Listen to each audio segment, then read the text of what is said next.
terciare të shtetit. Por nuk ndodh kurrë që qeveria vetë të kërcënojë dëshmitarë. Nuk ka ndodhur, nuk e kemi parë asgjë fundi këtë gjë.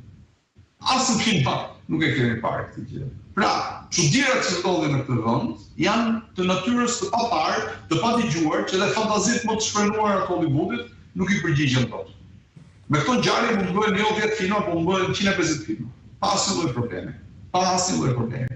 Siç nuk do të ndodhë, dhe shpresoj mos të ky rasti që prokurorët e çështjes tonë që zonja në fjalë rrezikon 35 vjet, ka kërcënuar dëshmitar, janë 16.000 faqe të cilat provojnë në mënyrë të padiskutueshme që zonja ka bërë atë që ka bërë, është e zhytur në korrupsion, ka ndikuar këtu, dhe të ketë 6 anëtar të mazhorancës, e me sa duket drejt kësaj po shkojnë për fat keq, që të refuzojnë që t'i heqë mandatin që kjo të hetohet deri në fund nga prokuroria. Kjo është mafia.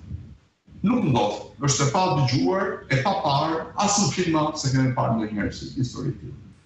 Ja, në këtë situatë jemi, dhe ju them unë që shteti, por qeverisja është e rënë prej kohësh. Që prej mandatit 4 që ky e mori në atë mënyrë se si e mori, Shqipëria nuk qeveriset më, ta dini këtë gjë. Shqipëria është hyrë në sipërfaqe që kontrollohen nga banda qeveritare, po do të banda krimi për arsyet e veta. Shikoni ç'do me inspektoratet. Ta dini këtë gjë.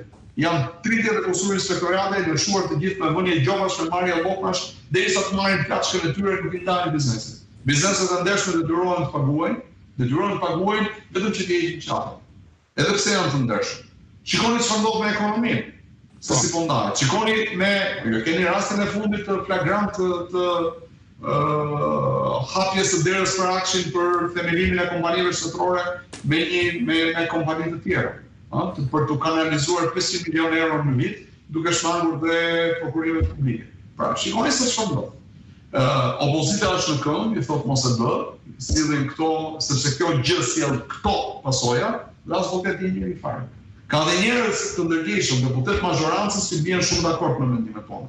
Të paktën unë e di. Dhe prapë as ta nuk arrin të ndikojnë më. Pra, jemi në fazën e fundit të zhvërjes së një mekanizmi i cili është sa i korruptuar, për fat keq, aq edhe kriminal. Për fat keq, aq edhe kriminal. Sa do zgjas kjo gjë, sa do shkoj kjo gjë, është vështirë ta themi.